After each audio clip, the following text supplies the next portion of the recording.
Hello student, welcome to my another video. तो इस video में बात कर रहा हूँ मैं क्वेश्चन नंबर 10 की, तो अच्छी से समझ लो, ठीक है। अब क्वेश्चन नंबर 10 क्या हो रहा है, two pole of equal height, दो पोल दे रखे हैं, इसकी हाइट क्या है, इक्वल है, एंड दोनों पोलों के बीच में जो डिस्टेंस है वो 80 मीटर की डिस्टेंस है, समझ में आ रहा है।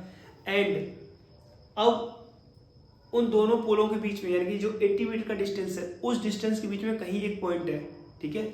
जैसे मैंने यहाँ पे दो पोल बना लिए, ये मेरा हो गया फर्स्ट पोल, इनकी इक्वल डिस्टेंस है, दूसरा पोल मेरा ये हो गया, ठीक है। अब इन दोनों की जो बीच में डिस्टेंस है, ठीक है, इन दोनों के बीच की डिस्टेंस है वो 80 मीटर है, समझ में आ रहा है। एंड दोनों पोलों की हाइट सेम है, इसको मैं ए मान लेता हूँ, यहाँ पे क्या मान लेता हूँ बी, इसको मैं सी मान लेता हूँ, और यहाँ मान लेता हूँ इसको डी, ठीक है। अब देखो इसकी जो हाइट है वो एच, मेरे को नहीं पता तो एच मानूंगा, इसकी हाइट को भी क्या मानूंगा मैं, एच मानूंगा, ठीक है। अब ये बोल रहा है कि देखो यहाँ तक क्लियर हो गया, of the road which is 80 metre wide, road क्या है 80 मीटर वाइड है, from a point between them, suppose अगर कहीं पे भी कोई बीच में एक पॉइंट है, पर्टिकुलर नहीं पता, कहीं पे भी एक पॉइंट है, तो मान लिया कि यहाँ पे एक पॉइंट है बीच में, तो यहां से कोई एंगल ऑफ एलिवेशन बन रहा होगा, एंड इस वाले पॉइंट से भी एंगल ऑफ एलिवेशन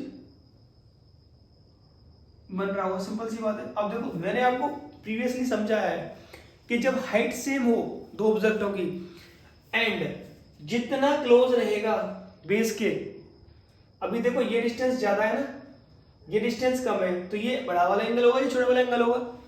अभी देखो मैं इसको क्या मानूंगा 30 डिग्री, 60 डिग्री दो दे रखे हैं, तो इसे 60 डिग्री मान लेता हूँ, एंड इसको क्या मान लेता हूँ 30 डिग्री मान लेता हूँ।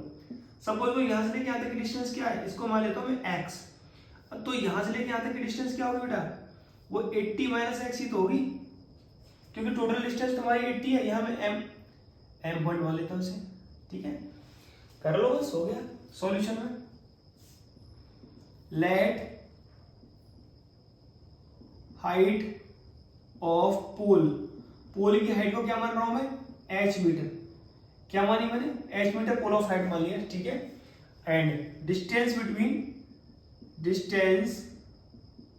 बिटवीन टू पोल, ये कितना दे रखा है 80 मीटर दे रखा है, इसीलिए क्या मान लिया, dm इज इक्वल टू मैंने x मान लिया है, एंड बेटा mb इज इक्वल टू क्या हो जाएगा 80 माइनस एक्स, समझ में आ रहा नहीं आ रहा। अब देखो मैं यहाँ पे पहले ये वाला ट्रायंगल यूज कर लूं, इन ट्रायंगल CDM ट्रायंगल को यूज कर रहा हूं, क्योंकि देखो यहाँ पे हाइट ये भी यूज होगी एंड बेस भी यूज होगा, तो मैं यहाँ पे क्या कर लेता हूँ tan 60 डिग्री इक्वल टू क्या होगा, tan की वैल्यू क्या होती है, ये क्या होता है परपेंडिकुलर अपॉन बेस ही तो होता है, एंड यहाँ पे परपेंडिकुलर क्या है बेटा CD अपॉन क्या हो जाएगा ये DM। अब देखो CD क्या है, मैंने क्या मान रखा है इसको H, एंड DM को क्या मान रखा है मैंने X, ठीक है। अब यहाँ tan 60 की वैल्यू क्या होती है √3 तो होती है, तो √3 is equal to H upon X हो गया, एंड यहाँ मैं क्या लिख सकता हूँ, या तो यही छोड़ दो या फिर क्या लिख दूं मैं, ऐसे इसको H इक्वल टू x √3, ये चीज लिख सकता हूं। अब सेकंड, ये तो हो गया केस फर्स्ट। अब मैं इन ट्रायंगल, इस वाले ट्रायंगल की बात करूं, किस वाले ट्रायंगल, इस वाले ट्रायंगल की बात करूं, तो यहां लिख दूं मैं इन ट्रायंगल ABM।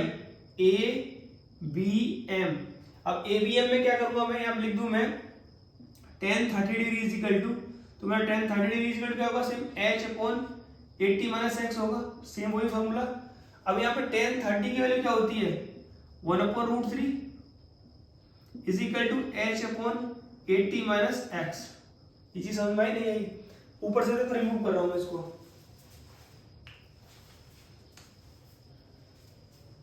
ठीक है, यहां से मैं इसे रिमूव कर दूं, ये क्लियर।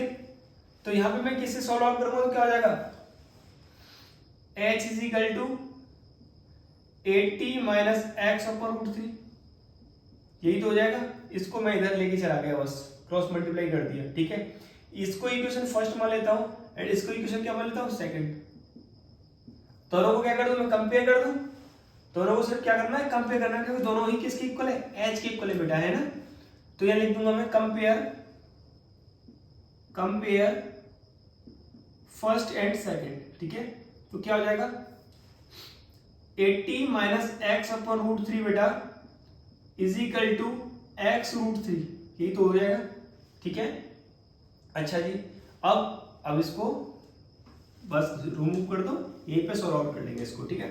एंड क्रॉस मल्टीप्लाई करूंगा तो क्या हो जाएगा 80 माइनस का x is equal to 3x, क्योंकि √3 का मल्टीप्लाई √3 से करूंगा 3 हो जाएगा x का x, इसको मैं लेके जाऊंगा तो क्या हो जाएगा 80 इज इक्वल टू क्या हो जाएगा बेटा 4x, तो मेरा यहाँ पे x इज इक्वल टू क्या हो जाएगा 20, क्या हो गया x इज इक्वल टू 20, तो यहाँ मेरा dm क्या हो गया dm is equal to hence dm is equal to कितना हो जाएगा 20 मीटर एंड मेरा mb इज इक्वल टू कितना हो जाएगा 60 मीटर।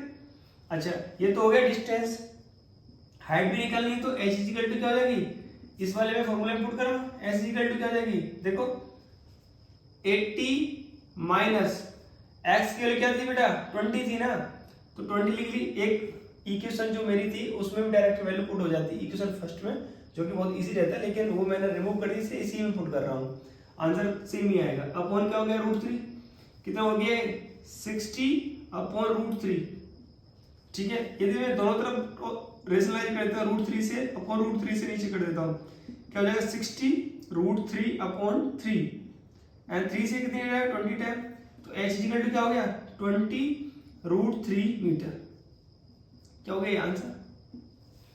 सो होप कर रहा हूँ ये क्वेश्चन आपको अच्छे से समझ में आ गया होगा। मिलते हैं नेक्स्ट वीडियो में क्वेश्चन नंबर 11 के साथ।